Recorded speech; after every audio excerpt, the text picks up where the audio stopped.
A group of over 100 people line up and begin a race. Figure 10. One financial success depends on getting a good start and avoiding setbacks and wrong turns. It's a lifelong process, more like a marathon than a sprint. Credit Bank Nyman /Flickr /attribution 2 generic CCBY 20 Chapter Outline 10. 1 Personal Financial Planning 10. 2 Savings, Expenses, and Budgeting 10. 3 Banking and Emergency Funds 10. 4 Credit Cards and Other Debt 10. 5 Education Debt, Paying for College 10. 6 Defending Against Attack, Securing Your Identity and Account Student Survey How Financially Literate Are You? This survey will help you determine how the chapter concepts relate to you right now. As we are introduced to new concepts and practices, it can be informative to reflect on how your understanding changes over time. We'll revisit these questions at the end of the chapter to see whether your feelings have changed. Take this quick survey to figure it out, ranking the statements on a scale of 1-4, 1 meaning least like me and 4 meaning most like me. I actively and regularly plan and/or monitor my finances. I understand the benefits and risks of credit. I have a plan to repay my student loans. I regularly take steps to protect my identity and assets. You can also take the Chapter 10 survey anonymously online. Student profile. A big part of the college experience for many students is the art of the student loan process. This has been both a painful and challenging experience for me over the course of the first semester. The biggest struggle for me has been simply understanding what everything means and what I'm supposed to do. Another challenge has been determining how exactly I'm going to pay these loans back, while also saving for rent, utilities, additional expenses, and a study abroad fund with a part-time job that I don't even have yet. Hannah Moister about this chapter. In this chapter, you will learn to reach your personal life goals by implementing financial planning and strategies to protect yourself, manage your money today, and put yourself in a better position for tomorrow. How you act today impacts your tomorrow. By the end of this chapter, you should be able to do the following. Align your personal and financial goals through smart financial planning. Create a saving and spending plan and track your performance. Plan for emergencies. Identify best practices and risks associated with credit cards and other debt. Determine the best opportunities for you to finance your college education. Articulate specific ways to secure your identity and accounts. What would you do? Everything was working out for Elan. They got into the college they wanted to, and some friends were planning to attend as well. They felt like an adult and were looking forward to new freedoms and opportunities. Elan's parents let them get a credit card after high school graduation. Elan shared an apartment with their friends just off campus and was able to get where they needed to go because they had a car. Elan had also saved over $1,000 from gifts and a summer job. They needed a new laptop. Elan planned to stay within set limits. They went to the store, found a very knowledgeable salesperson, Jermaine, who said he knew exactly what Elan needed. Jermaine pointed out that the laptop in Elan's budget would do schoolwork just fine, but it was not as powerful as the best top-of-the-line unit with advanced gaming features. Plus, the better computer came with new headphones. Jermaine suggested that Elan could later sell the computer to incoming students. Most freshmen bought used computers if they did not have one when they came to school. The high-powered computer was $2,000 though, and Elan didn't have that much money. Maybe they should use the credit card. Maybe their new part-time job would pay for it. But Jermaine arranged for a small down payment and monthly payments of only $100. That did not seem too bad to Elan. The future looked bright. At least, that's what Elan thought. They soon realized that working more hours meant fewer hours to study. Meanwhile, Elan's rent and gas usage went up, and, as a young car owner, their insurance was through the roof. Only 3 months into the first semester, Elan missed a payment on the laptop and accrued a late fee. They put the next laptop payment on the credit card. Soon, Elan was alternating payments between the credit card, laptop, and car, building up interest and late charges. Now Elan was having trouble paying their rent and started getting calls from creditors. Everything had seemed so promising. Elan didn't know where they had gone wrong. Elan comes to you and shares the situation. They ask, what could I have done differently? This chapter offers you insight into your finances so that you can make good decisions and avoid costly mistakes. We all face chances to spend money and try to get what we want. Many think only about now and not next month, next year, or 10 years from now, but our behavior now has consequences later. Not everyone can own all the latest technology, drive their dream car, continually invest for their retirement, or live in the perfect home at this moment.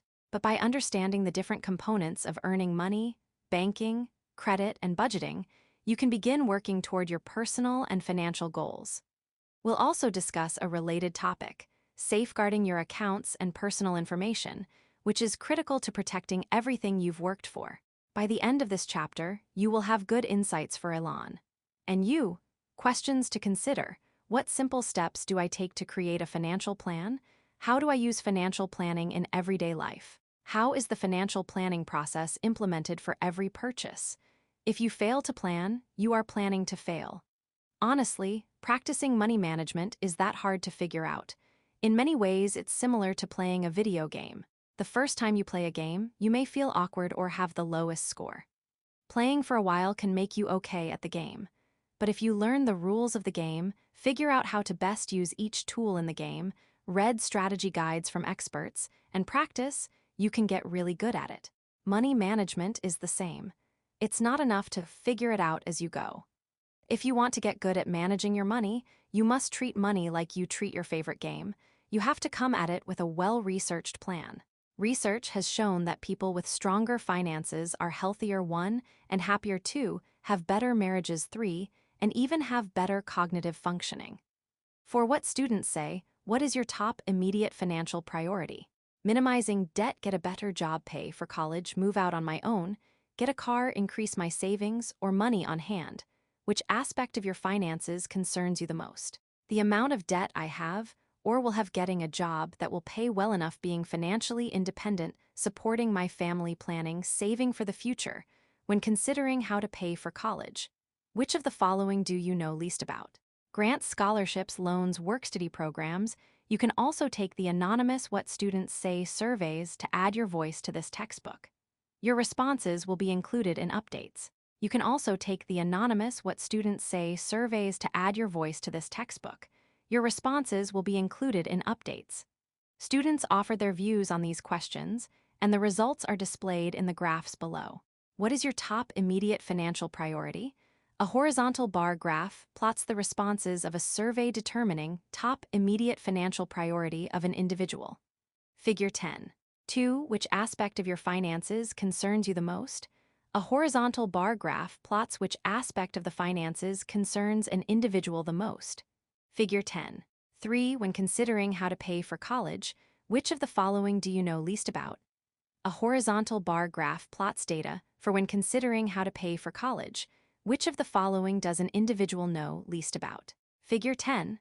4. Financial planning process, personal goals and behaviors have a financial component or consequence. To make the most of your financial resources, you need to do some financial planning. The financial planning process consists of 5 distinct steps: goal setting, evaluating, planning, implementing, and monitoring.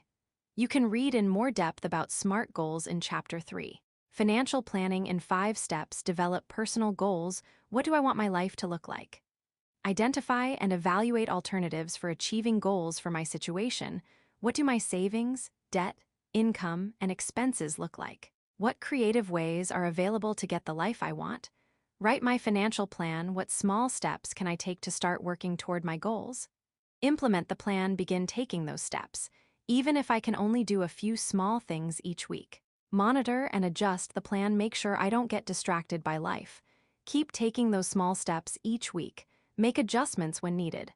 A figure illustrates 5 steps of financial planning. Figure 10. 5 steps of financial planning. How to use financial planning in everyday life. The financial planning process isn't only about creating one big financial plan.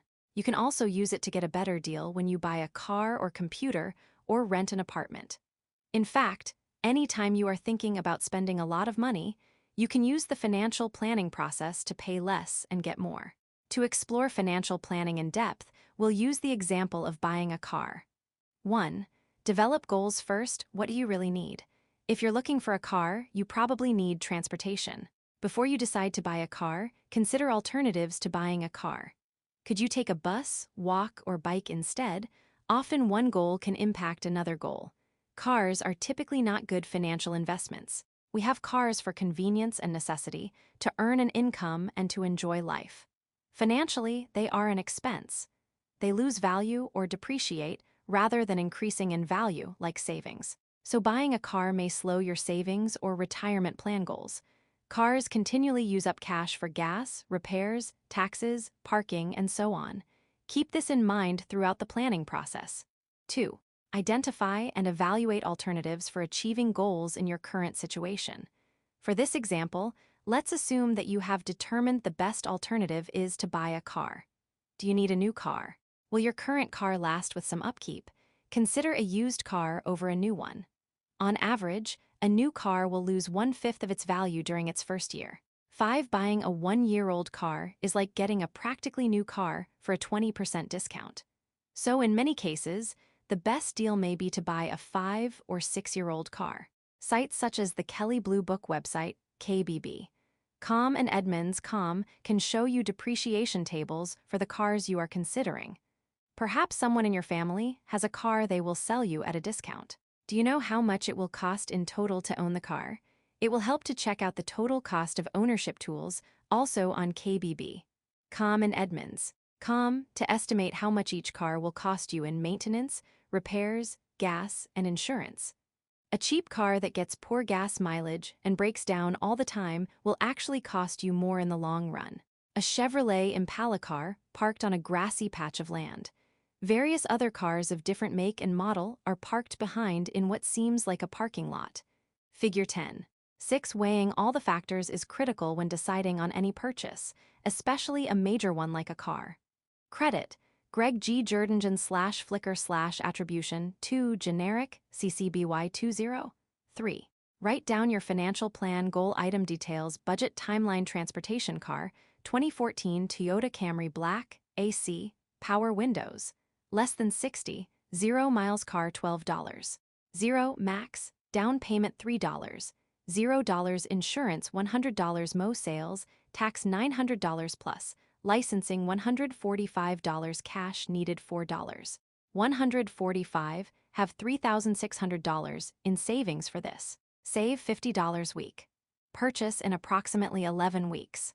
Computer used or refurbished laptop Dell W Windows, minimum 13, 128G hard drive, HD graphics $300 use free Windows update from school. Use free Wi-Fi at school. Sell current laptop for $100. Buy refurbished from Dell site for $289. $189 on credit card. Pay off when statement comes. Table 10. 1 examples of financial plans for a car and a computer. 4. Implement your plan once you've narrowed down which car you are looking for. Do more online research with resources such as Kelley Blue Book to see what is for sale in your area. You can also begin contacting dealerships and asking them if they have the car you are looking for with the features you want. Ask the dealerships with the car you want to give you their best offer, then compare their price to your researched price. You may have to spend more time looking at other dealerships to compare offers. But one goal of online research is to save time and avoid driving from place to place if possible. When you do go to buy the car, bring a copy of your written plan into the dealership and stick to it. If a dealership tries to switch you to a more expensive option, just say no, or you can leave to go to another dealership. Remember Elon in our opening scenario? He went shopping alone and caved to the pressure and persuasion of the salesperson. If you feel it is helpful, take a responsible friend or family member with you for support.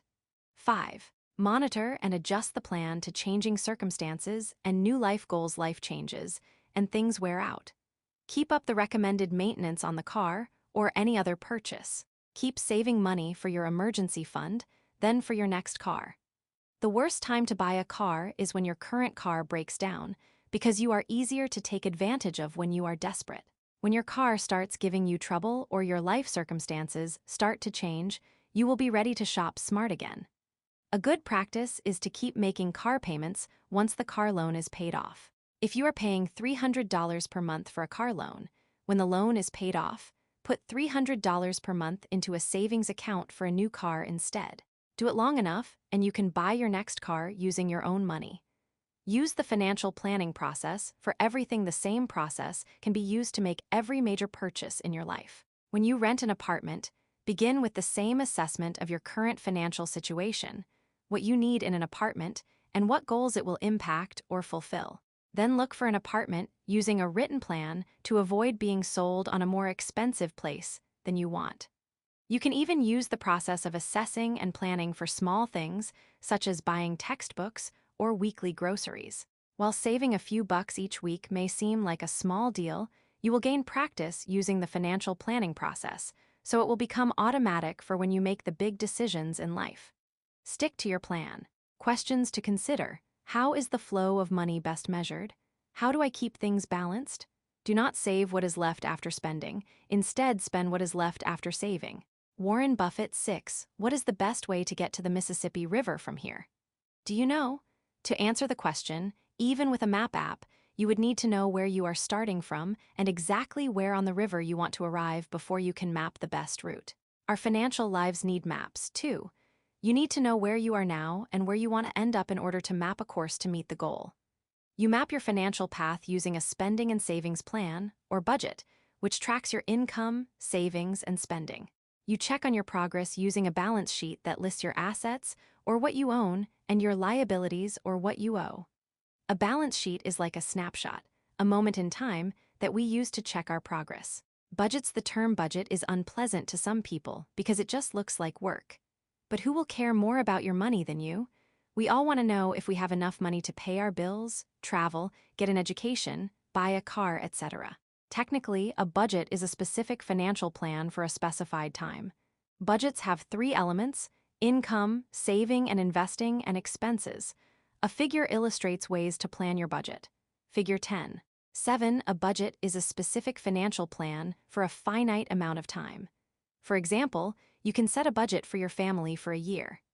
Income most often comes from our jobs in the form of a paper or electronic paycheck. When listing your income for your monthly budget, you should use your net pay, also called your disposable income. It is the only money you can use to pay bills. If you currently have a job, look at the pay stub or statement.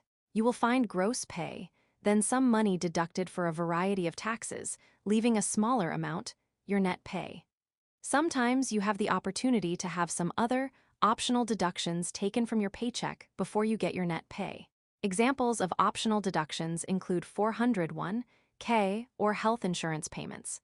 You can change these amounts, but you should still use your net pay when considering your budget. Some individuals receive disability income, Social Security income, investment income, alimony, child support, and other forms of payment on a regular basis. All of these go under income. During school, you may receive support from family that could be considered income. You may also receive scholarships, grants, or student loan money. Saving and investing. The first bill you should pay is to yourself. You owe yourself today and tomorrow.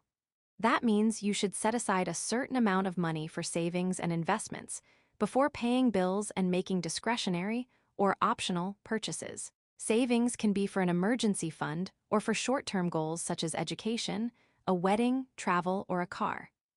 Investing, such as putting your money into stocks, bonds, or real estate, offers higher returns at a higher risk than money saved in a bank. Investments include retirement accounts that can be automatically funded with money deducted from your paycheck. Automatic payroll deductions are an effective way to save money before you can get your hands on it. Setting saving as a priority assures that you will work to make the payment to yourself as hard as you work to make your car or housing payment. The money you pay towards saving or investing will earn you back your money, plus some money earned on your money. Compare this to the cost of buying an item on credit and paying your money plus interest to a creditor. Paying yourself first is a habit that pays off. Pay yourself first. Put something in savings from every paycheck or gift. Expenses are categorized in 2 ways. One method separates them into fixed expenses and variable expenses. Rent, insurance costs, and utilities, power, water are fixed. They cost about the same every month and are predictable based on your arrangement with the provider. Variable expenses, on the other hand, change based on your priorities and available funds. They include groceries, restaurants, cell phone plans, gas, clothing, and so on. You have a good degree of control over your variable expenses. You can begin organizing your expenses by categorizing each one as either fixed or variable. A second way to categorize expenses is to identify them as either needs or wants. Your needs come first: food, basic clothing, safe housing, medical care, and water. Your wants come afterward, if you can afford them while sticking to a savings plan. Wants may include meals at a restaurant, designer clothes, video games, other forms of entertainment, or a new car. After you identify an item as a need or want, you must exercise self-control to avoid caving to your desire for too many wants. Activity lists the last 10 purchases you made, and place each of them in the category you think is correct. Item need expense, want expense totals table 10. 2. How do your total need expenses compare to your total want expenses? Should either of them change? Budgets are done in a chart or spreadsheet format and often look like the ones below. Pay attention to how the first budget differs from the second. Income, use net monthly pay. Paycheck $2,200, other $300 total. Income $2,500, saving and investing savings. Account $120 investments. $240 amount left for expenses. $2,140 expenses. Monthly. Housing $750, car payment, insurance, $450 groceries, $400 restaurants food delivery, $100 internet, $60 phone, $60 medical insurance, and CAPES $120, gas $200 total expenses, $2,140 balance. Amount left for expenses minus total expenses. $0 table 10. 3. This budget balances because all money is accounted for. Income, use net monthly pay. Paycheck $2,200, other $300 total. Income $2,500, saving and investing savings. Account $120 investments. $240 amount left for expenses. $2,140 expenses. Monthly. Housing $750, car payment, insurance, $450 groceries, $400 restaurants food delivery, $225 internet, $60 phone, $75 medical insurance, and CAPES $120, gas $250 total expenses, $2,330 balance. Amount left for expenses minus total expenses. Table 10. For note that restaurants, phone, and gas are more expensive in this budget, so the total expenses are more than the amount left for them. Balancing your budget, would you take all your cash outside and throw it up in the air on a windy day? Probably not. We want to hold on to every cent and decide where we want it to go. Our budget allows us to find a place for each dollar. We should not regularly have money left over. If we do, we should consider increasing our saving and investing. We also should not have a negative balance, meaning we don't have enough to pay our bills. If we are short of money, we can look at all three categories of our budget: income, savings, and expenses. We could increase our income by taking a second job or working overtime, although this is rarely advisable alongside college coursework. The time commitment quickly becomes overwhelming. Another option is to cut savings, or there's always the possibility of reducing expenses. Any of these options in combination can work. Another, even less desirable option is to take on debt to make up the shortfall. This is usually only a short-term solution that makes future months and cash shortages worse as we pay off the debt. When we budget for each successive month, we can look at what we actually spent the month before and make adjustments. Tracking the big picture: when you think about becoming more financially secure, you're usually considering your net worth or the total measure of your wealth. Earnings, savings, and investments build up your assets. That is, the valuable things you own. Borrowed money or debt increases your liabilities or what you owe. If you subtract what you owe from what you own, the result is your net worth. Your goal is to own more than you owe. When people first get out of college and have student debt, they often owe more than they own. But over time and with good financial strategies, they can reverse that situation. You can track information about your assets, liabilities, and net worth on a balance sheet or part of a personal financial statement. This information will be required to get a home loan or other types of loans. For your net worth to grow in a positive direction, You must increase your assets and decrease your liabilities over time. Assets owned, liabilities owed, equals net worth analysis question. Can you identify areas in your life where you are losing money by paying fees on your checking account or interest on your loans? What actions could you take to stop giving away money and instead set yourself up to start earning money? Good practices that build wealth, bad practices that dig a debt hole, tracking all spending and saving, living paycheck to paycheck, with no plan, knowing the difference between needs and wants, spending money on wants, instead of saving, resisting impulse buying and emotional spending, using credit to buy more that you need and increasing what you owe. Table 10. 5. Get connected. You can write down your budget on paper, or using a computer spreadsheet program such as Excel, or you can find popular budgeting apps that work for you.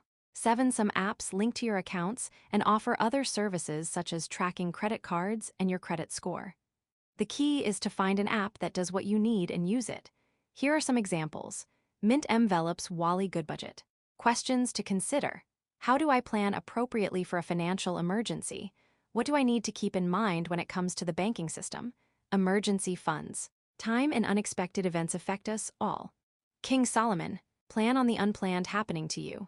It happens to all of us. A car repair, a broken computer, an unplanned visit to the doctor, a friend or relative in desperate need, etc. How will you pay for it? A recent study found that over 60% of households could not pay cash for a $400 unexpected expense. 8. Could you? What is an emergency fund? An emergency fund is a cash reserve that's specifically set aside for unplanned expenses or financial emergencies. 9. Some common examples include car repairs, home repairs, medical bills, and a loss of income. In general, emergency savings can be used for large or small unplanned bills or payments that are not part of your routine monthly expenses and spending. Why do I need an emergency fund? Without savings, even a minor financial shock could set you back, and if it turns into debt, it can potentially have a lasting impact. Research suggests that individuals who struggle to recover from a financial shock have less savings to help protect against a future emergency. They may rely on credit cards or loans, which can lead to debt that's generally harder to pay off. They may also pull from other savings, such as retirement funds, to cover these costs. How much money should I keep in my emergency fund? There is no magic or official amount to keep in an emergency fund, but you can look at your own life to get an idea to start with.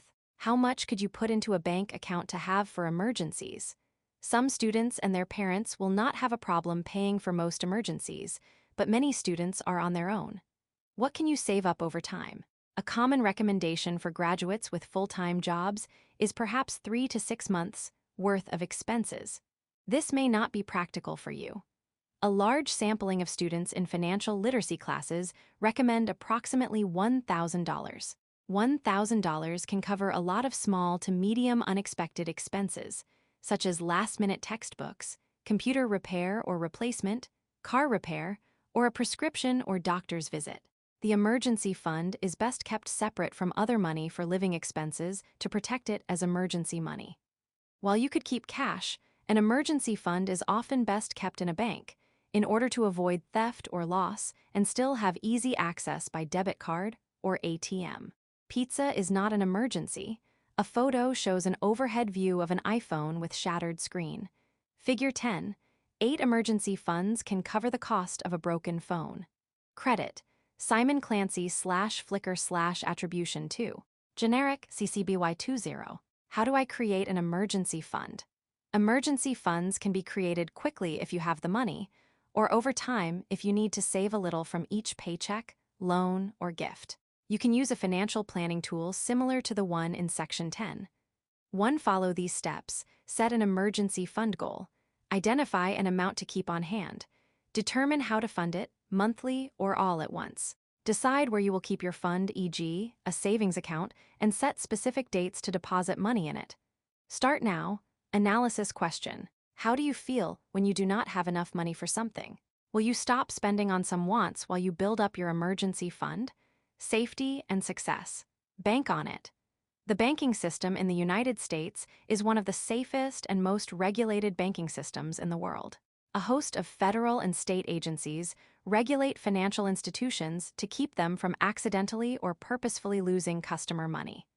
Banks, credit unions, and online banking. In the United States, financial institutions, FIs, are divided into multiple types of companies. The banking system is generally divided into banks and credit unions, which have similar offerings and are both regulated and insured by the federal government. Choosing a bank or credit union. When choosing a bank or credit union, it is important to understand what you are looking for and what benefits each company provides. Generally, large national banks offer the most advanced technology and a large network of branches. There are also smaller community banks that serve specific groups of people and may offer products to meet the specific needs of the community. For example, a community bank that serves Latino customers might make it easier to send money to family in South American countries, while a bank that focuses on small businesses will promote products specifically needed by business owners. Credit unions differ from banks in that they don't have a profit motive. Instead, they are not-for-profit organizations that are owned by the people who bank with them. Each member of a credit union gets one vote for the board of directors, which runs the credit union. This means that whether you have $5 in your account or $5 million, you get the same vote. Credit unions tend to offer better rates and lower fees, on average, than banks. There is no single best answer for what bank or credit union you should choose. The most vital question to ask and answer about a financial institution is whether it meets both your current and your future needs. Use Figure 10.3 to compare different options and determine the best one for you. Many banks and credit unions do not publish the interest rates paid on deposit accounts or charged on loans. While some colleges have their own bank or credit union right on campus, you should consider visiting at least one other bank or one credit union to compare. You may also explore at least one online bank, which will publish interest rates on their website. Consider interest rates, access to automated teller machines, ATMs, online transfers, automatic paycheck deposits, branch locations if you will use one, and other services important to you. Since you will select a bank or credit union that is insured, do not feel pressure to use any specific institution. Comparison chart for choosing a bank credit union. Item local bank credit union online only bank. Yes/no/amount yes/no/ amount yes/no/ amount. Checking accounts. Monthly fees. Methods to avoid fees. Savings accounts. Interest percentage. Monthly fees. Methods to avoid fees. Loans. Auto loans. Home loans. Credit cards. Nearest branch location *. Near home. Near school or work. Convenient ATMs. Online banking services *. Transfer funds between accounts. Open new accounts. Pay bills. Fees. Budgeting daily transaction access. Additional services or fees. Branch locations are less important if you use online banking for most banking activity. Table 10.6. Banking products and services. Banks and credit unions offer a similar set of financial products or services called account types. The difference between the account types lies primarily in how easy it is to put money into or take money out of an account. Regulations set maximum numbers of transactions, deposits, or withdrawals for each type of account at a bank or credit union. How you use these accounts is less about the rules and more about how long you plan to keep the money in the account. The main reason to use a bank is to keep your money safe and available. Banks may offer other services that benefit you, such as certificates of deposit, which allow you to earn higher interest over a longer time, retirement accounts, and car and home loans. Checking accounts allow you to deposit money and take money out anytime you want. There are no government limits on the number of transactions, although a bank or credit union might begin to charge you if you make too many transactions. Checking accounts often don't pay any interest or pay an extremely low rate of interest. They are used to keep money safe and pay bills conveniently. Checking accounts are ideal for depositing paychecks, cashing paper checks, buying everyday items, and paying your bills. The money you have in your checking account should be money you plan to spend by the end of the month. Any money you don't plan to spend within a month should be transferred from your checking account to a savings account. Your savings account should be the first bill that you pay each month, you can still add extra at the end of the month. Savings accounts. Savings accounts allow you a specific number of transactions each month or each quarter. If you go over the maximum number of transactions, the bank won't let you take any more money out or put any more money into the account until the next month. Savings accounts pay a small amount of interest on your money, but usually not enough to keep up with inflation or overcome banking fees. See below. This actually causes your savings to go backwards. If you earn 2% on a savings account, but inflation is 3% per year, you are losing 1% of purchasing power each year. For this reason, money in a savings account should be money you plan to spend within the next 48 months. The only exception to this is money you have saved for an emergency, called an emergency fund. Since you never know when an emergency, such as losing your job, is going to happen, you want the money to be available to you in a savings account. And photo shows the inside view of an office reception area. A few people can be seen standing in front of a counter with multiple computers and telephone systems placed on it. 2 large tables are also occupying the area in front of the reception counter. Figure 10. 9 banks and credit unions can be accessed in many forms, both physical and online. Credit David Heilovitz/Flickr/attribution to generic CCBY2. 0. Debit cards. When you get a checking account, you'll also get a debit card or check card. This card allows you to access the money in your checking account and savings account at an ATM using a plastic card similar to a credit card. But it is not a credit card. A debit card only uses money available in your account. Paying with a debit card is like paying with a paper check, but more immediate and convenient. You will have the option of selecting overdraft protection, which means the bank or credit union will allow you to buy stuff even if you don't have enough money in your account. They'll just charge you a fee, perhaps $25 for each event. This can be compared to a high-interest loan. Depending on how many things you buy in a week, overdraft protection could add many fees to your statement and use up your cash, so it will not be available for your planned expenses. Consider opting out of overdraft protection and carefully keeping track of your account balance. This way you can only spend the money that you have. Be aware that by using your debit card at an ATM associated with a different bank, you can incur fees, sometimes from both banks. Debit cards offer a lot of security benefits over carrying around cash, including the ability to cancel a lost or stolen debit card. While the legal protections on debit cards are not as great as the legal protections on credit cards, you can't go into debt using a debit card. This inability to go into significant debt is a major advantage for those who struggle with debt. Banking fees. Banks and credit unions charge fees to operate. Many charge fees for a checking or savings account, overdrafts, and other services. You should seek to avoid fees for which you receive no extra services or when you can get similar services elsewhere for free. 2 areas that are most subject to fees are services and triggered events. Triggered events are primarily caused by actions such as overdrawing your account and overdraft. Overdraft fees are avoidable. The best way to avoid an overdraft fee is to continually monitor your bank balance and only spend money that you have. Standard bank fees can often be avoided by taking one or more measures as specified by the bank, such as maintaining a minimum balance or using direct deposit. Avoid getting paid on a payroll or prepaid card unless you know all related costs or have a reason to want to be paid in that manner. Payroll cards often lead to ATM and banking fees, so federal law requires employers to offer you an alternative. 10. Ask at your financial institution for assistance in setting up an account or accounts that are best for you. Online and mobile banking. There are other important banking tools you should also consider. Online and mobile banking are among the most important activities in banking. You should list all the things you might want to do regularly with your bank accounts and make sure you can do them through the bank's website and app. This might include making payments on loans, transferring money between your checking and savings accounts, paying bills through automated bill pay, and creating new savings accounts. Learn the rules of your account and keep track of how you use it. This can help you keep costs down and develop a positive banking relationship. Earning interest and compound interest. Interest refers to money paid for the privilege of borrowing money. When banks use our money for their investments, they pay us interest. Remember, our bank accounts are insured, so you can't lose your money even when the banks use it.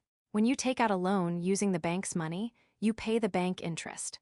Compound interest means that you earn interest on the money that you deposit, called the principal, first. After that, you earn money on your money plus all the interest that has been paid to your account. Your earnings are reinvested. Interest on interest. You are being paid on the basis of other people's money, the interest that they paid you. Over time, this compound interest results in more and more money in your account. The same principle holds true for investing. Banks sometimes have investment services that pay higher interest but include risk to your money, which you typically access after completing your degree or certificate and obtaining full-time work. If you are employed full-time and have access to investment, perhaps in a company-sponsored retirement account, see a brief section below on investing and buying power. Consider the example below and notice that the amount of interest paid each year is larger than the year before. That is compound interest. The only money deposited by the account owner was the first $2,000. Year starting deposit or beginning amount from end of last year annual interest rate. Interest paid over period, 1 year. Interest x beginning amount. Total at end of year, beginning amount for next year. $1,200. 6% $122,120. $22,120. 6% $127. $22,247. $20. $32,247. 26% $134. 80 $32,382. 3 $42,382. 0 36% $142. 92 $2,524. $95. Table 10. 7. In this example, at the end of 4 years, the account owner has put in $2,000 and has added $524. $95 of other people's money and earned interest. You can use online financial calculators to try scenarios for saving, buying a car or home, and even building a retirement account. One source is Bankrate.com. Look under calculators. Do not pursue marketing efforts on the sites suggested or used for examples in this chapter. Stick to the tools used. Analysis question. What happens to the amount of compound interest when you save for a longer time? When should you start saving? Questions to consider. What do I need to know about student loans? How dangerous is debt? What should I think about when getting and using a credit card? Yes, taking on too much debt can and does have disastrous effects on people's personal finances, but if used appropriately, debt can be a tool to help you build wealth. Debt is like fire. You can use it to keep yourself warm, cook food, and ward off animals, but if you don't know how to control it, it'll burn your house down. The danger of debt. When you take out a loan, you take on an obligation to pay the money back, with interest through a monthly payment. You will take this debt with you when you apply for auto loans or home loans, when you enter into a marriage, and so on. Effectively, you have committed your future income to the loan. While this can be a good idea with student loans, take on too many loans and your future self will be poor, no matter how much money you make. Worse, you'll be transferring more and more of your money to the bank through interest payments. Compounding interest. While compounding works to make you money when you are earning interest on savings or investments, it works against you when you are paying the interest on loans. To avoid compounding interest on loans, make sure your payments are at least enough to cover the interest charged each month. The good news is that the interest you are charged will be listed each month on the loan account statements you are sent by the bank or credit union, and fully amortized loans will always cover the interest costs plus enough principal to pay off what you owe by the end of the loan term. The two most common loans on which people get stuck paying compounding interest are credit cards and student loans. Paying the minimum payment each month on a credit card will just barely cover the interest charged that month, while anything you buy with the credit card will begin to accrue interest on the day you make the purchase. Since credit cards charge interest daily, you'll begin paying interest on the interest immediately, starting the compound interest snowball working against you. When you get a credit card, always pay the credit card balance down to $0 each month to avoid the compound interest trap. Student loans are another way you can be caught in the compound interest trap. When you have an unsubsidized student loan or put your loans into deferment, the interest continues to rack up on the loans. Again, you'll be charged interest on the interest, not just on the original loan amount, forcing you to pay compound interest on the loan. Sacrificing your future fun. When you graduate college, you are most likely to graduate with student loan debt and credit card debt. Many students use credit cards and student loans to allow them to pay for fun today, such as trips, clothing, and expensive meals. Getting into debt while in college forces you to sacrifice your future fun. Say you take out $100,000 in student loans instead of the $50,000 you need, doubling your monthly payment. You are not just making an extra $338 payment. You are also sacrificing anything else you can do with that money. You sacrifice that extra $338 a month, every month, for the next 25 years. You can't use it to go to the movies, pay down other debt, save for a home, take a vacation, or throw a party. When you sign those papers, you sacrifice all those opportunities every month for decades. As a result, when you take out a loan, you should make sure it's a good loan. How much good debt to take on? A drink of water is refreshing on a hot day and is required to stay alive. Too much water, however, and you will drown. During college, and for the first few years after graduation, most students should only have 2 loans: student loans and possibly a car loan. We've already discussed your student loans, which should be equal to or less than your first year's expected salary after graduation. When you get a car, you should keep your car payment to between 10 and 20% of your monthly take-home pay. This means if your paycheck is $200 per week, your car payment should be no more than $80.160 each month. In total, you want your debt payments, plus rent if you are renting, to be no more than 44% of your take-home pay. If you are planning to build wealth, however, you want to cap it at 30% of take-home pay. Signs you have too much debt. You can consider yourself in too much debt if you have any of the following situations. You cannot make your minimum credit card payments. Your money is gone before your next paycheck. Bill collectors are contacting you. You are unable to get a loan. Your paycheck is being garnished by creditor. You are considering a debt consolidation loan with extra fees added. Your items are repossessed. You do not know your debt or financial situation. Getting and using a credit card. One of the most controversial aspects of personal finance is the use of credit cards. While credit cards can be an incredibly useful tool, their high interest rates, combined with the how easily credit cards can bury you in debt, make them extremely dangerous if not managed correctly. Reflect on Elon from the chapter introduction and how he felt. How would you, or did you, feel to hold a new credit card with a $2,000 spending limit? Benefits of a credit card. There are 3 main benefits of getting a credit card. The first is that credit cards offer a secure and convenient method of making purchases, similar to using a debit card. When you carry cash, you have the potential of having the money lost or stolen. A credit card or debit card, on the other hand, can be canceled and replaced at no cost to you. Additionally, credit cards offer greater consumer protections than debit cards do. These consumer protections are written into law, and with credit cards, you have a maximum liability of $50. With a debit card, you are responsible for transfers made up until the point you report the card stolen. In order to have the same protections as with credit cards, you need to report the card lost or stolen within 48 hours. The longer you wait to report the loss of the card, or the longer it takes you to realize you lost your card, the more money you may be responsible for, up to an unlimited amount. 12.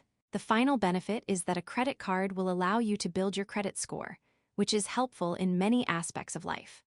While most people associate a credit score with getting better rates on loans, credit scores are also important to getting a job, lowering car insurance rates, and finding an apartment. 13. What is a good credit score? Most credit scores have a 300-850 score range. The higher the score, the lower the risk to lenders. A good credit score is considered to be in the 670-739 score range. Credit score ranges rating description. 580, poor. This credit score is well below the average score of U.S. consumers and demonstrates to lenders that the borrower may be a risk. 580-669, fair. This credit score is below the average score of U.S. consumers. though many lenders will approve loans with this score. 670-739. Good. This credit score is near or slightly above the average of U.S. consumers, and most lenders consider this a good score. 740-799. Very good. This credit score is above the average of U.S. consumers and demonstrates to lenders that the borrower is very dependable. 800 plus. Exceptional. This credit score is well above the average score of U.S. consumers and clearly demonstrates to lenders that the borrower is an exceptionally low risk. Table 10. 8. Components of a credit score and how to improve your credit. Credit scores contain a total of 5 components. These components are credit payment history, 35%, credit utilization, 30%, length of credit history, 15%, new credit, 10%, and credit mix, 10%. The main action you can take to improve your credit score is to stop charging and pay all bills on time. Even if you cannot pay the full amount of the credit card balance, which is the best practice, pay the minimum on time. Paying more is better for your debt load, but does not improve your score. Carrying a balance on a credit card does not improve your score. Your score will go down if you pay bills late and owe more than 30% of your credit available. Your credit score is a reflection of your willingness and ability to do what you say you will do, pay your debts on time. How to use a credit card. All the benefits of credit cards are destroyed if you carry credit card debt. Credit cards should be used as a method of paying for things you can afford, meaning you should only use a credit card if the money is already sitting in your bank account and is budgeted for the item you are buying. If you use credit cards as a loan, you are losing the game. Every month, you should pay your credit card off in full, meaning you will be bringing the loan amount down to $0. If your statement says you charged $432, $56 that month, make sure you can pay off all $432, $56. If you do this, you won't pay any interest on the credit card. But what happens if you don't pay it off in full? If you are even 1 cent short on the payment, meaning you pay $432, $55 instead, you must pay daily interest on the entire amount from the date you made the purchases. Your credit card company, of course, will be perfectly happy for you to make smaller payments. That's how they make money. It is not uncommon for people to pay twice as much as the amount purchased and take years to pay off a credit card when they only pay the minimum payment each month. What to look for in your initial credit card. Find a low-rate credit card. Even though you plan to never pay interest, mistakes will happen, and you don't want to be paying high interest while you fix a misstep. Start by narrowing the hundreds of card options to the few with the lowest APR annual percentage rate. Avoid cards with annual fees or minimum usage requirements. Your first credit card should ideally be one you can keep forever. But that's expensive to do if they charge you an annual fee or have other requirements just for having the card. There are many options that won't require you to spend a minimum amount each month and won't charge you an annual fee. Keep the credit limit equal to 2 weeks take-home pay. Even though you want to pay your credit card off in full, most people will max out their credit cards once or twice while they are building their good financial habits. If this happens to you, having a small credit limit makes that mistake a small mistake instead of a $5,000 mistake. Avoid rewards cards. Everyone loves to talk about rewards cards, but credit card companies wouldn't offer rewards if they didn't earn them a profit. Reward systems with credit cards are designed by experts to get you to spend more money and pay more interest than you otherwise would. Until you build a strong habit of paying off your card in full each month, don't step into their trap. Questions to consider. What choices should you consider when taking on student debt? How do you match debt to postgraduate income? What types of financial aid are available? How do you apply for financial aid? What are the best repayment strategies? An investment in knowledge always pays the best interest. Benjamin Franklin, The Way to Wealth. Ben Franklin on money and success. As you progress through your college experience, the cost of college can add up rapidly. Worse, your anxiety about the cost of college may rise faster as you hear about the rising costs of college and horror stories regarding the student loan crisis. It is important to remember that you are in control of your choices and the cost of your college experience, and you do not have to be a sad statistic. Education choices. Education is vital to living. Education starts at the beginning of our life, And as we grow, we learn language, sharing, and to look both ways before crossing the street. We also generally pursue a secular or public education that often ends at high school graduation. After that, we have many choices, including getting a job and stopping our education, working at a trade or business started by our parents and bypassing additional schooling, earning a certificate from a community college or four-year college or university, earning a two-year or associate degree from one of the same schools, and completing a bachelor's or advanced degree at a college or university. We can choose to attend a public or private school. We can live at home or on a campus. Each of these choices impacts our debt, happiness, and earning power. The average income goes up with an increase in education, but that is not an absolute rule.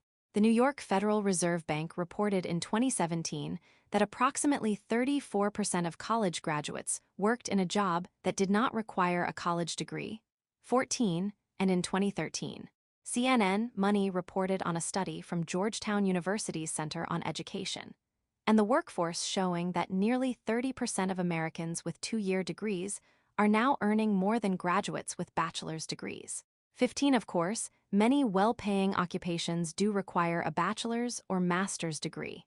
You have started on a path that may be perfect for you, but you may also choose to make adjustments. College success from a financial perspective means that you must know the total cost of the education, consider job market trends, work hard at school during the education, pursue ways to reduce costs. Most importantly, buy only the amount of education that returns more than you invest.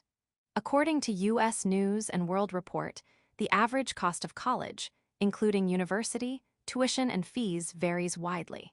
In-state colleges average $9,716, while out-of-state students pay $21,629 for the same state college. Private colleges average $35,676. The local community college averages approximately $3,726. On-campus housing and meals, if available, can add approximately $10,000 per year. 16. See the table below and create your own chart after you research. Sample college costs, type of school annual tuition without housing tuition, if living on campus total cost at planned completion. Community college, 2 3, $726, live at home $7,452. Public university, in-state 4 9, $716, live at home $38,864. Public university, in-state 4 19, $716, $78,864. Public university, out-of-state 4 21, $629.30. 1, $629, $126,516. Private college 4 35, $676.45. 676, $180, $2,704. Table 10. 9. You may need to adjust your college plan as circumstances change for you and in the job market. You can modify plans based on funding opportunities available to you, see next sections, and your location. You may prefer a community college-only education, or you may complete 2 years at a community college and then transfer to a university to complete a bachelor's degree. Living at home for the first 2 years or all of your college education will save a lot of money if your circumstances allow. Be creative. Key to success: matching student debt to post-graduation income. Students and parents often ask, how much debt should I have? The problem is that the correct answer depends on your personal situation. A big firm attorney in a major city might make $120,000 in their first year as a lawyer. Having $10,000 or even $200,000 in student debt in this situation may be reasonable.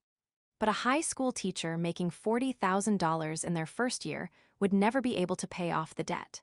The amount of debt you take on should be tied to the income you expect. A student loan debt graph is plotted. Figure 10. 10. Each field of employment brings with it an average income and assumed debt.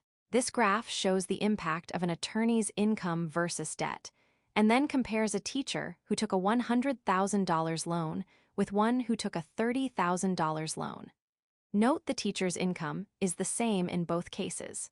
Credit, based on information from National Association of Colleges and Employers, and U.S. Bureau of Labor Statistics. Research your starting salary. Begin by researching your expected starting salary when you graduate. Most students expect to make significantly more than they will actually make. 17. As a result, your salary expectations are likely much higher than reality. Ask professors at your college what is typical for a recent graduate in your field, or do informational interviews with human resource managers at local companies. Explore the U.S. Bureau of Labor Statistics Occupational Outlook Handbook.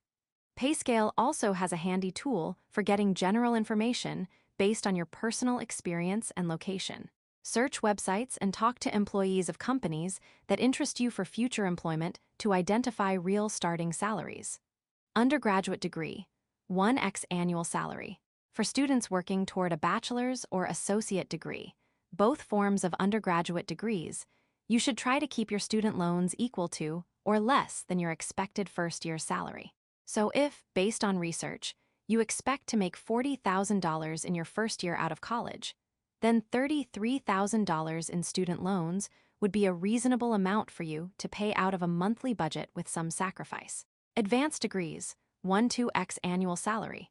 Once you've graduated with your bachelor's degree, you may want to get an advanced degree such as a master's degree, a law degree, a medical degree, or a doctorate. While these degrees can greatly increase your income, you still need to match your student debt to your expected income. Advanced degrees can often double your expected annual salary, meaning your total debt for all your degrees should be equal to or less than twice your expected first job income. A lower number for the debt portion of your education would be more manageable. Your goal should be to pay for college using multiple methods so your student loan debt can be as small as possible, rather than just making low monthly payments on a large loan that will lead to a higher overall cost. Types of financial aid, how to pay for college. The true cost of college may be more than you expected, but you can make an effort to make the cost less than many might think. While the price tag for a school might say $40,000, the net cost of college may be significantly less. The net price for a college is the true cost a family will pay when grants, scholarships, and education tax benefits are factored in. The net cost for the average family at a public and state school is only $3,980. And for a private school, free financial aid money reduces the cost to the average family from $32,410 per year to just $14,890. If you haven't visited your college's financial aid office recently, it's probably worth it to talk with them. You must seek out opportunities, complete paperwork, and learn and meet criteria, but it can save you thousands of dollars. Type of college average, published yearly tuition and fees. Public 2-year college, in-district students, $3,440. Public 4-year college, in-state students, $9,410. Public 2-year college, out-of-state students, $23,890. Private 4-year college $2,410. Table 10. 10. Grants and scholarships. Grants and scholarships are free money you can use to pay for college. Unlike loans, you never have to pay back a grant or a scholarship. All you have to do is go to school. And you don't have to be a straight-A student to get grants and scholarships. There is so much free money, in fact, that billions of dollars go unclaimed every year. 18. While some grants and scholarships are based on a student's academic record, many are given to average students based on their major, ethnic background, gender, religion, or other factors. There are likely dozens or hundreds of scholarships and grants available to you personally if you look for them. Federal grants. Federal Pell Grants are awarded to students based on financial need, although there is no income or wealth limit on the grant program. The Pell Grant can give you more than $6,000 per year in free money toward tuition, fees, and living expenses. 19. If you qualify for a Pell Grant based on your financial need, you will automatically get the money. Federal Supplemental Educational Opportunity Grants, FSEOGs, are additional free money available to students with financial need. Through the FSEOG program, you can receive up to an additional $4,000 in free money. These grants are distributed through your school's financial aid department on a first-come, first-served basis, so pay close attention to deadlines. Teacher Education Assistance for College and Higher Education, TEACH, Grants are designed to help students who plan to go into the teaching profession. You can receive up to $4,000 per year through the Teach Grant. To be eligible for a Teach Grant, you must take specific classes and majors and must hold a qualifying teaching job for at least 4 years after graduation. If you do not fulfill these obligations, your Teach Grant will be converted to a loan, which you will have to pay back with both interest and back interest. There are numerous other grants available through individual states, employers, colleges, and private organizations. State grants. Most states also have grant programs for their residents, often based on financial need. 11 states have even implemented free college tuition programs for residents who plan to continue to live in the state. Even some medical schools are beginning to be tuition-free. Check your school's financial aid office and your state's Department of Education for details. College university grants and scholarships. Most colleges and universities have their own scholarships and grants. These are distributed through a wide variety of sources, including the school's financial aid office, the school's endowment fund, individual departments, and clubs on campus. Private organization grants and scholarships. A wide variety of grants and scholarships and are awarded by foundations, civic groups, companies, religious groups, professional organizations, and charities. Most are small awards under $4,000, but multiple awards can add up to large amounts of money each year. Your financial aid office can help you find these opportunities. Employer grants and scholarships. Many employers also offer free money to help employees go to school.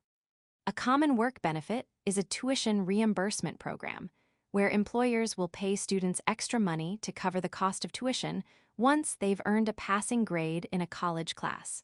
And some companies are going even further, offering to pay 100% of college costs for employees. Check to see whether your employer offers any kind of educational support. 2 female students are shown performing health checkup on a dummy placed as a patient. Both the students have their stethoscope plugged in and placed on the chest of the dummy. Figure 10. 11 employers in certain fields, such as healthcare, may offer their own grants and scholarships. Credit. Ono lob /flicker attribution 2 generic CCBY2. 0. Additional federal support. The federal government offers a handful of additional options for college students to find financial support. Education tax credits. The IRS gives out free money to students and their parents through 2 tax credits, although you will have to choose between them.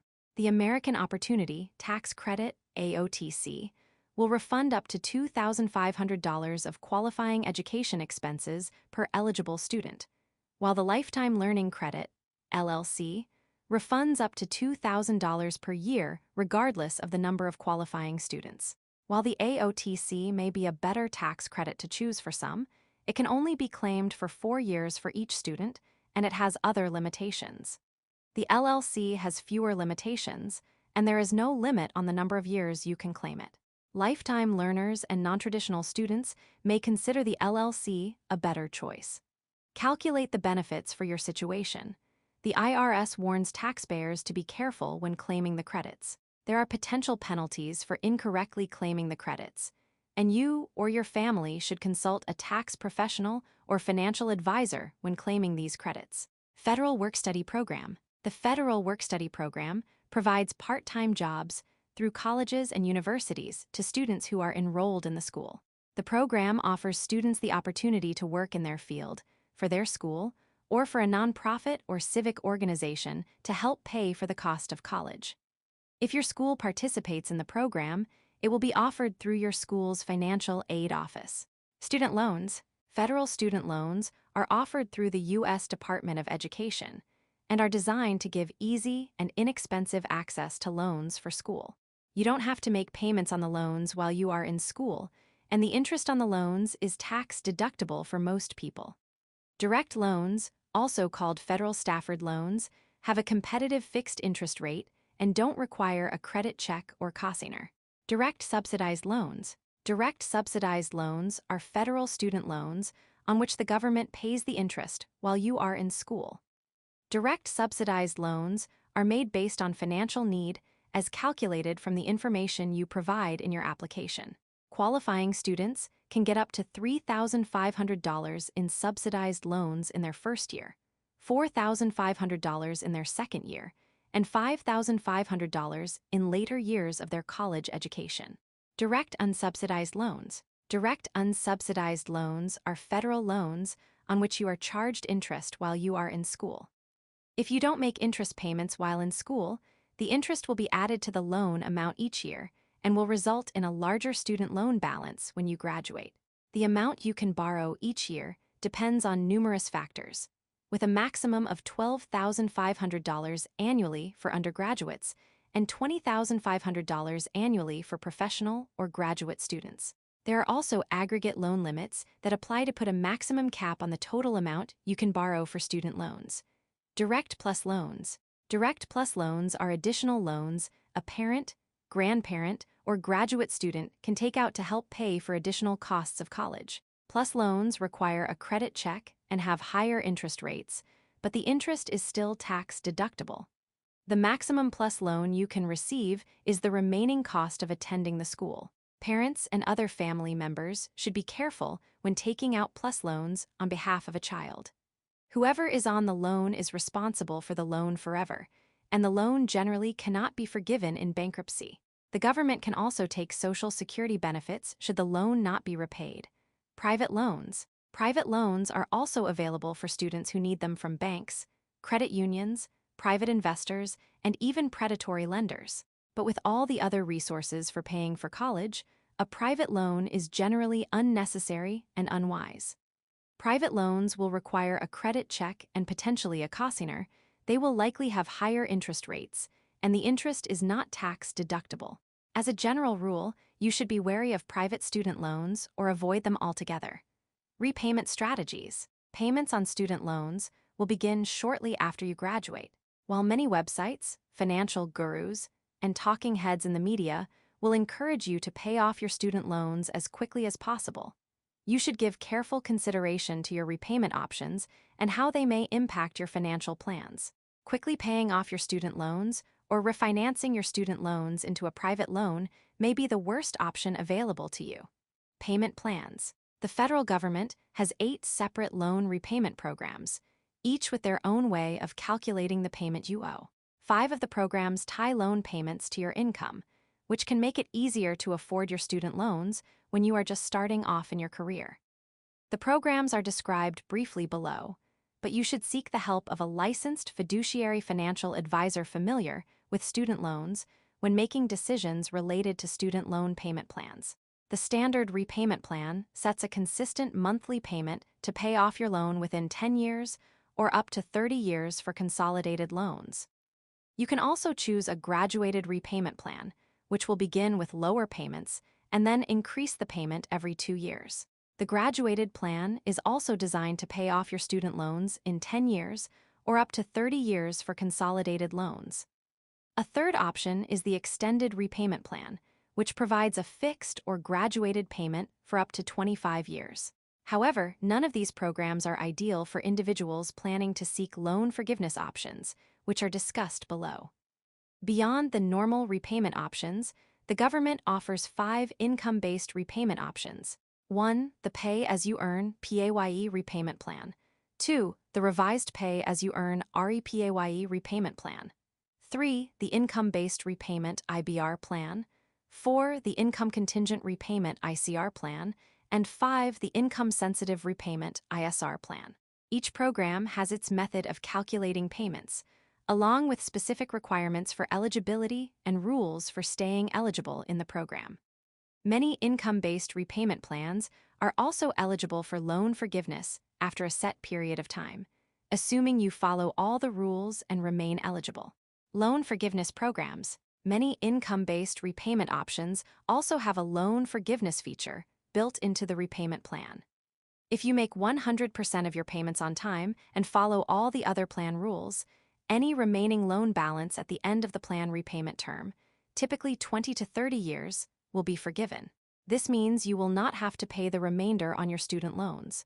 This loan forgiveness, however, comes with a catch: taxes. Any forgiven balance will be counted and taxed as income during that year. So, if you have a $100,000 loan forgiven, you could be looking at an additional $20,000 tax bill that year. assuming you were in the 20% marginal tax rate. Another option is the Public Service Loan Forgiveness, PSLF, program for students who go on to work for a nonprofit or government organization. If eligible, you can have your loans forgiven after working for 10 years in a qualifying public service job and making 120 on-time payments on your loans. A major advantage of PSLF is that the loan forgiveness may not be taxed as income in the year the loan is forgiven. Consider professional advice. The complexity of the payment and forgiveness programs makes it difficult for non-experts to choose the best strategy to minimize costs. Additionally, the strict rules and potential tax implications create a minefield of potential financial problems. In 2017, the first-year graduates were eligible for the PSLF program. 99% of applicants were denied due to misunderstanding the programs or having broken one of the many requirements for eligibility. 20. Your rights as a loan recipient. As a recipient of a federal student loan, you have the same rights and protections as you would for any other loan. This includes the right to know the terms and conditions for any loan before signing the paperwork. You also have the right to know information on your credit report and to dispute any loan or information on your credit file. If you end up in collections, you also have several rights, even though you have missed loan payments. Debt collectors can only call you between 8 a.m. and 9 p.m. They also cannot harass you, threaten you, or call you at work once you've told them to stop. The United States doesn't have debtors, prisons, so anyone threatening you with arrest or jail time is automatically breaking the law. Federal student loans also come with many other rights, including the right to put your loan in deferment or forbearance, pushing pause on making payments under qualifying circumstances. Deferment or forbearance can be granted if you lose your job, go back to school, or have an economic hardship. If you have a life event that makes it difficult to make your payments, immediately contact the student loan servicing company on your loan statements to see if you can pause your student loan payments. The Consumer Financial Protection Bureau, CFPB, has created a series of sample letters you can use to respond to a debt collector. You can also file a complaint with the CFPB if you believe your rights have been violated. Applying for financial aid, FAFSA, and everything else. Take this first step. You will need to do it. The federal government offers a standard form called the Free Application for Federal Student Aid, FAFSA, which qualifies you for federal financial aid and also opens the door for nearly all other financial aid. Most grants and scholarships require you to fill out the FAFSA, and they base their decisions on the information in the application. The FAFSA only requests financial aid for the specific year you file your application. This means you will need to file a FAFSA for each year you are in college. Since your financial needs will change over time, you may qualify for financial aid even if you did not qualify before. You can apply for the FAFSA through your college's financial aid office or at Student Aid. Gov if you don't have access to a financial aid office. Once you file a FAFSA, any college can gain access to the information, with your approval, so you can shop around for financial aid offers from colleges. Maintaining financial aid. To maintain your financial aid throughout your college, you need to make sure you meet the eligibility requirements for each year you are in school, not just the year of your initial application. The basic requirements include being a U.S. citizen or eligible non-citizen, having a valid social security number, and registering for selective service if required. Undocumented residents may receive financial aid as well and should check with their school's financial aid office. You also must make satisfactory academic progress, including meeting a minimum grade point average, taking and completing a minimum number of classes, and making progress toward graduation or a certificate. Your school will have a policy for satisfactory academic progress, which you can get from the financial aid office. What to do with extra financial aid money? One expensive mistake that students make with financial aid money is spending the money on non-education expenses. Students often use financial aid, including student loans, to purchase clothing, take vacations, or dine out at restaurants. Nearly 3% spend student loan money on alcohol and drugs. 21. These non-education expenses are major contributors to student loan debt, which will make it harder for you to afford a home, take vacations, or save for your retirement after you graduate. When you have extra student loan money, consider saving it for future education expenses.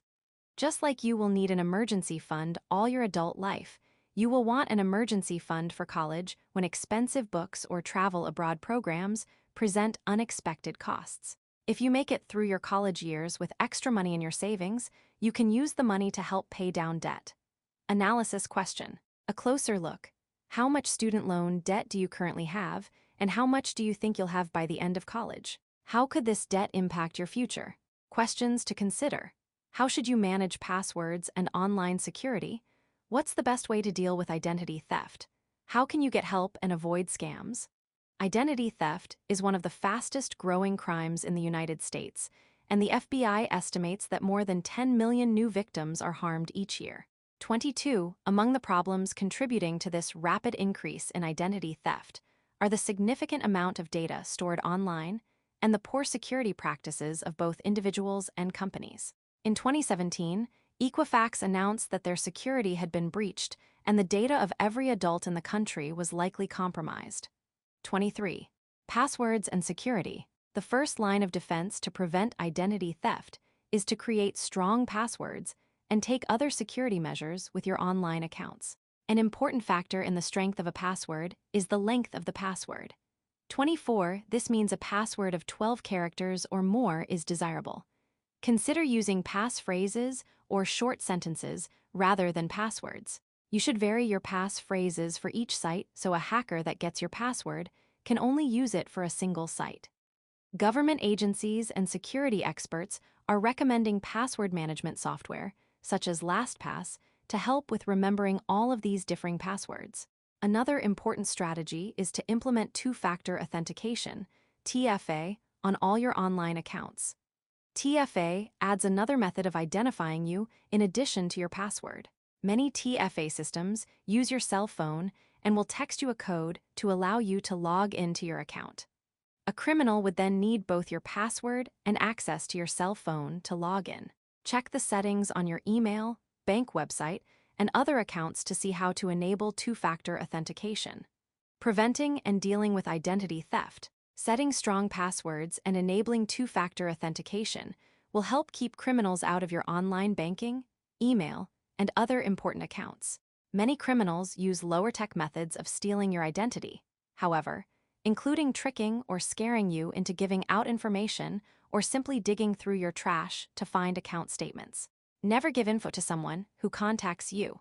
Never provide a person with personal information unless you initiated the contact. If someone calls you asking for personal information, tell them you'll call them back. Then ignore the phone number or website they give you, and instead look up the phone number for the organization on their official website. A legitimate company or government agency will never require you to stay on the line with them to solve the problem. Shred everything. You should also purchase an inexpensive crosscut shredder and get in the habit of shredding all paperwork and mail before you throw it away. A good rule of thumb is that if the paper has your name on it, you should shred it before throwing it out. Order your credit report annually. At least once per year, you should get your credit report from the credit reporting agencies through Annual Credit Report. Com, which is the only website approved by the federal and state governments. The three major agencies, TransUnion, Equifax, and Experian, all provide the legally mandated free report through this website. Learn how to read a credit report from one of these agencies. Look for incorrect information or accounts you don't recognize. If you see accounts you didn't open on your credit report, file a report with the local police and the local FBI field office. You can also file a complaint with the Federal Trade Commission and Internet Crime Complaint Center. Analysis question. Think about your account passwords and your habits related to your identity security. Identify mistakes you have made in the past with your security. What can you start doing today to protect yourself from identity theft or financial fraud? Activity. Credit report review. Using the sample credit reports below, write an analysis of the person's credit and how they are managing and using debt. Go through the factors that affect credit and determine how this person is doing with each factor.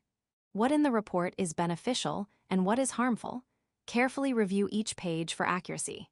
Pay particular attention to the personal information, negative credit, and any notes about the person or their credit activity. A credit report of an individual is shown. Figure 10. 12. A sample credit report. Credit. Based on information from Experian. Creating strong alliances. Getting help and avoiding scams. As a college student, you are a prime target for predatory practices designed to make the advisor or company rich at your expense. As you've read through this chapter, it may have dawned on you that this personal finance stuff is a lot more complicated than it seems. There are people who have devoted their entire educations and careers to mastering single areas of personal finance, such as taxes, investing, and estate planning. When you feel it's time to get professional help, there are many qualified professionals who can assist you.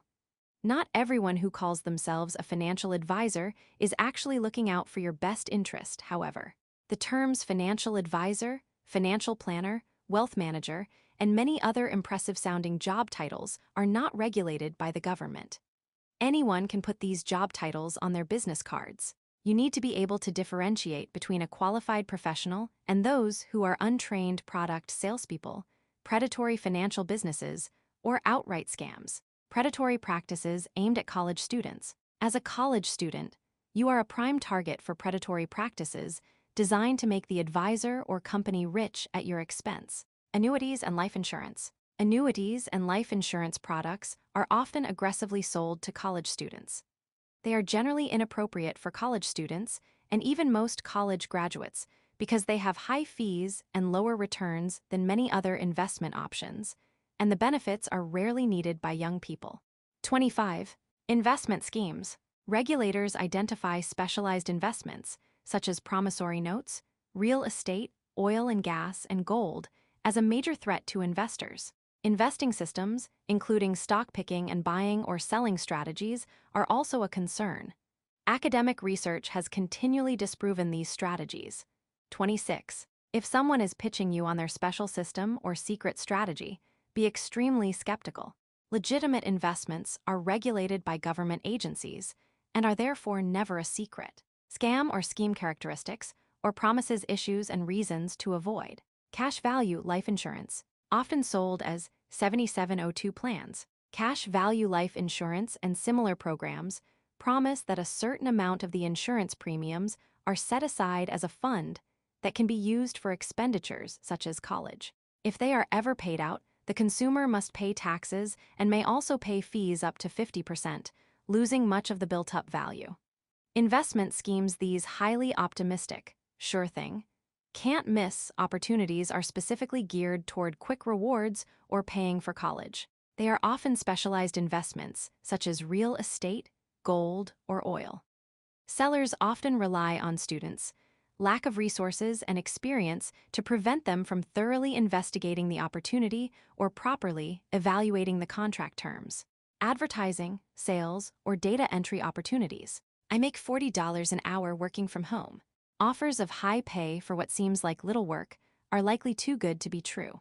Car wrap opportunities, driving around with ads on your car, data entry, and online sales opportunities are typical examples.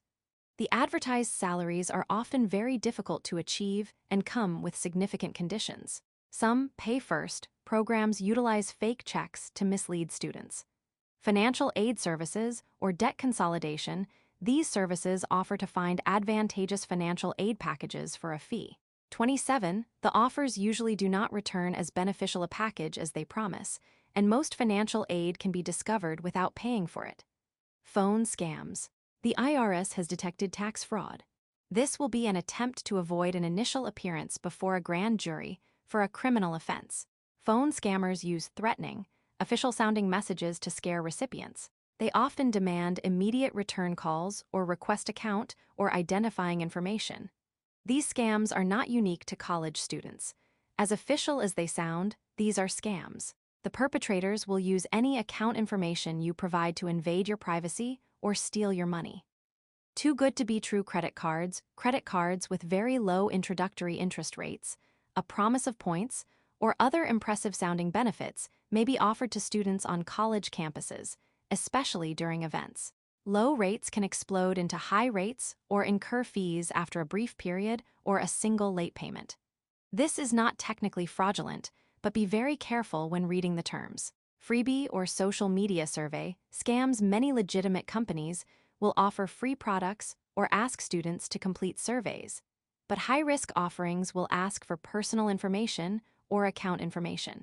Free products or compensation may not arrive, and even if they do, they may not offset the risk of giving up account information.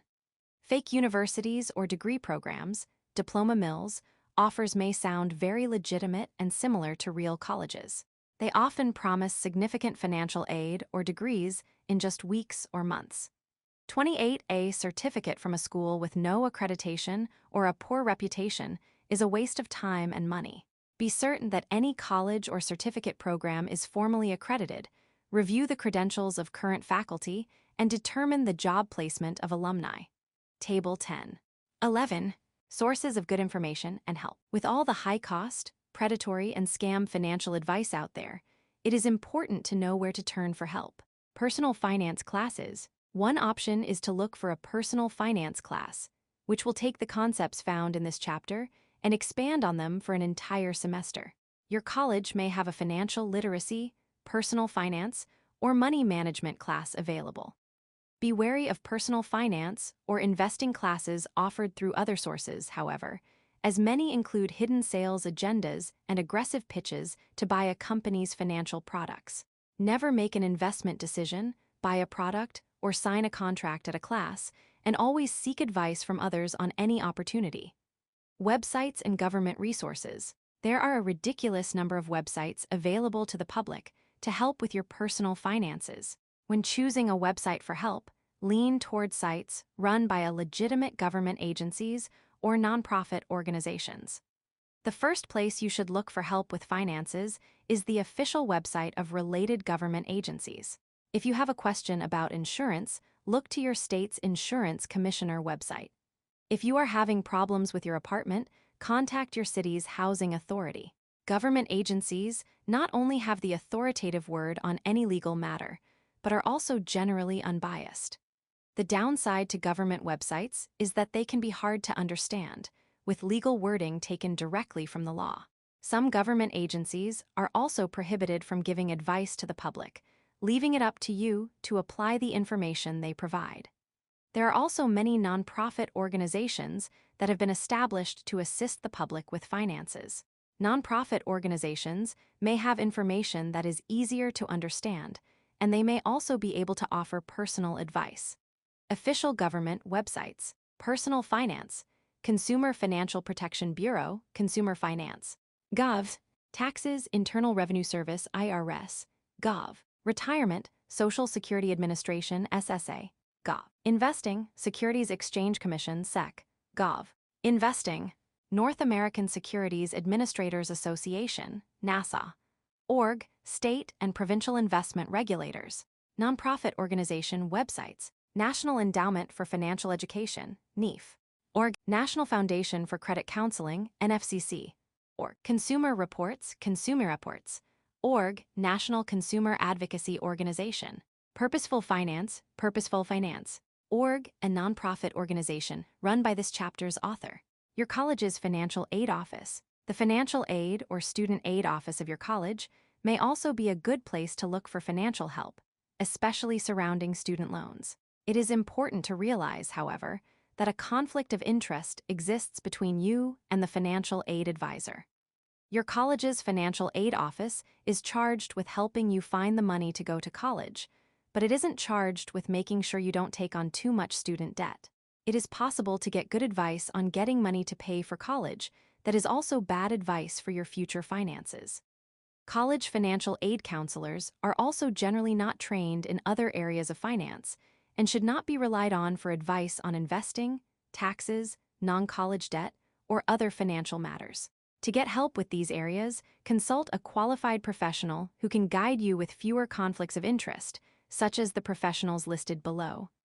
Analysis question. Talk with your parents or other family members about their experience with finances, including financial advisors, taxes, legal issues, and investing. When could they have used professional advice in their past? Did they have bad experiences with getting advice that wasn't best for them? How has a lack of good advisors harmed your family financially, even if just because they could have had more money?